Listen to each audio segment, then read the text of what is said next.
RIA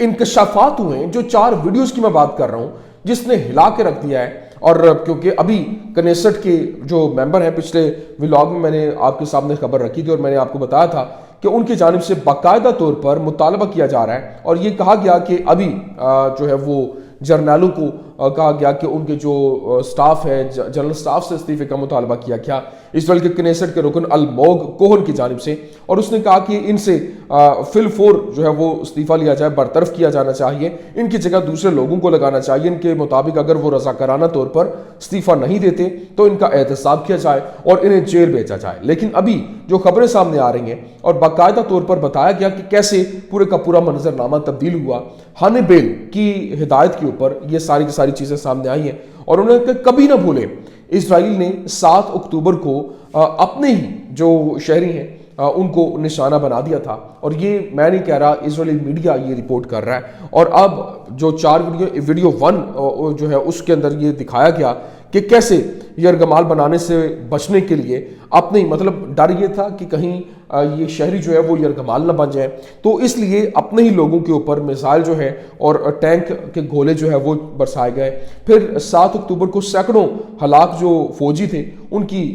مزید ہلاکتوں سے ثابت ہوتا ہے کہ 7 اکتوبر کو غزہ کی پٹی جو تھی اس میں بستیوں کے اندر قتل کے ذمہ دار ایک جو اپاچی ہیلی کاپٹر تھا، اس کے ساتھ ساتھ اسرائیلی ٹینک بھی تھے جنہوں نے وہاں پر حملہ کیا. پھر دوسری ویڈیو جو تھی اس میں باقاعدہ طور پر بتایا گیا، جو کہ ہداس ویگن ایک اسرائیلی آبادکار ہے، اس نے یہ بتایا جو کہ اس واقعے کے اندر بچ گیا تھا. اس نے بتایا کہ 14 جو لوگ ہیں وہ مارے گئے، اور اس نے یہ انکشاف کیا کہ وہاں پر فوجوں نے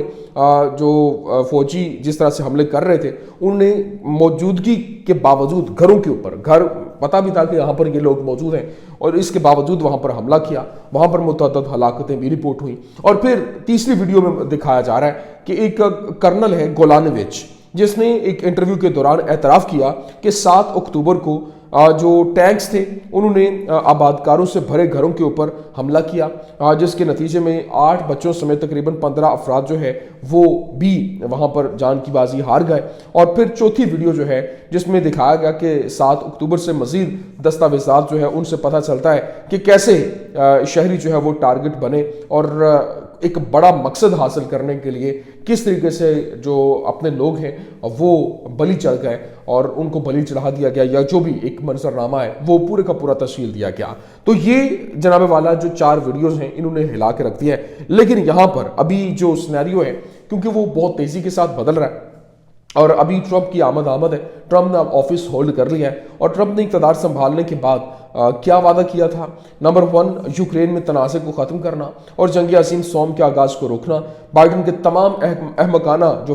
فرامین ہے اس کی منسوخی 24 گھنٹوں کے اندر ہو جائے گی. پھر آنے والے دنوں میں پیوٹن کو ایک فون کال کا بندوبست کیا جائے گا. پھر دن کے اختتام تک ملک کی جنوبی سرحد کے پار غیر قانونی تارکین وطن کے حملے کو ختم کرنا ہے. پھر پیر کو صدارتی فرمان جاری کیے جائیں گے جو سب کو خوش کر دیں گے، اور امریکی فوج کو امریکہ کے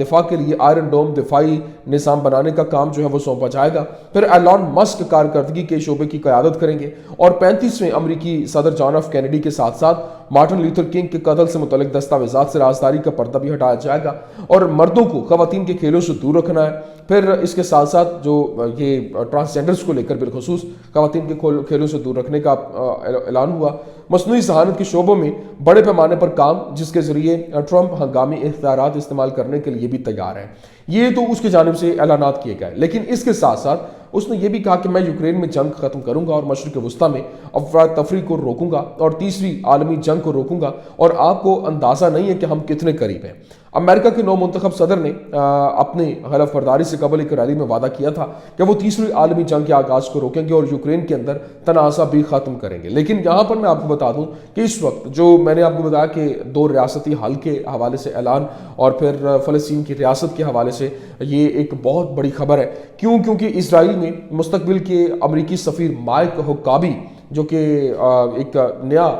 سفیر جو ہے وہ آنے والا ہے، اس نے کہا کہ ہمیں تسلیم کرنا ہوگا کہ ایک فلسطینی ریاست تھی اور اسے غزہ کہا جاتا تھا. اسرائیل کو اپنے خود مختار وطن کا حق حاصل ہے اور یہ ابراہیم کے زمانے سے 3500 سال سے موجود ہے، اور اسرائیل میں ٹرمپ کے منتخب امریکی سفیر مائک حقابی کا کہنا ہے کہ وہ دو ریاستی حل یعنی اسرائیل اور فلسطین پر یقین رکھتے ہیں اور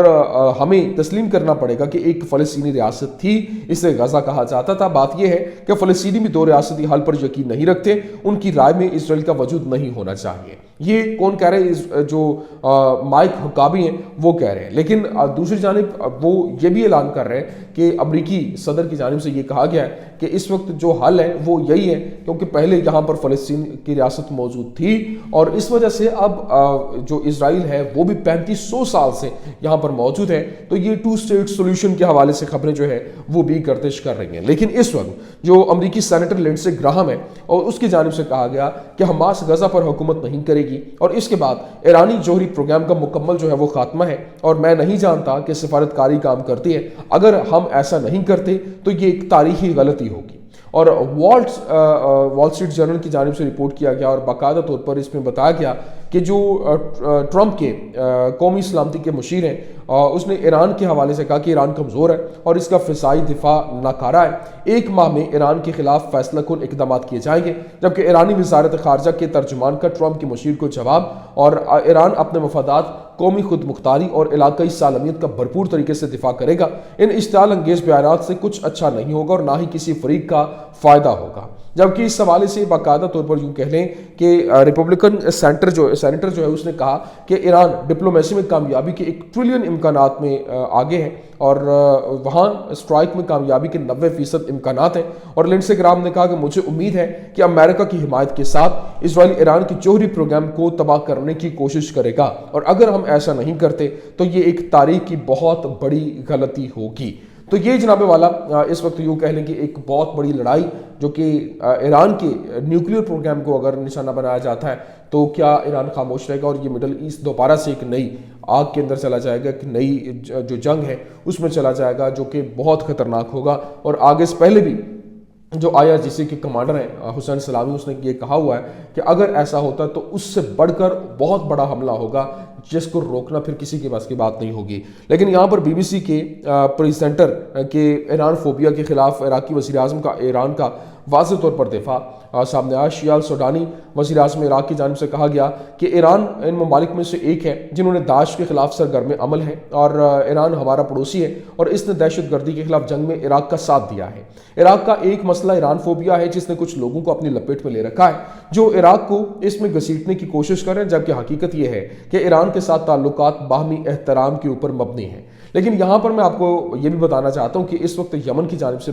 باقاعدہ طور پر بتایا گیا کہ if attacks against us continue, we will continue our attacks against Washington, London and Israeli ships. اور اس نے کہا کہ اگر ہمارے اوپر حملے جاری رہتے ہیں تو ہم اپنے حملے جو ہے وہ واشنگٹن، لنڈن اور اسرائیلی شپس کے اوپر جاری رکھیں گے۔ لیکن دوسری جانب جو معاملات ہیں اس کو دیکھتے ہوئے باقاعدہ طور پر اس وقت چائنا کی جانب سے ایک بڑا بریک تھرو جو ہے وہ سامنے آیا ہے۔ چائنا نے ایک نئے خفیہ ہائپر سونک ہوا سے فضا میں مار کرنے والے میزائل کے آخری تجربات کامیابی سے مکمل کر لیے ہیں، اور ساؤتھ چائنا مارننگ پوسٹ نے رپورٹ کیا کہ یہ ایک نئے ہتھیار کی موجودگی کی پہلی باضابطہ تصدیق ہے جس سے جدید ترین امریکی طیاروں جیسے B-21 بمبار اور F-35 کو خطرات جو ہے وہ لاحق ہو سکتے ہیں۔ لیکن جانے سے پہلے میں آپ کو یہ بھی بتانا چاہتا ہوں کہ اس وقت یمن نے جہاز کے مالکان کو ای میل کے ذریعے مطلع کیا ہے کہ غزہ میں جنگ بندی کے بعد وہ بحیرہ احمر میں بحری جہازوں پر اپنے حملے محدود کر دیں گے اور صرف اسرائیل سے براہ راست منسلک جہازوں کے اوپر جو ہے وہ نظر رکھیں گے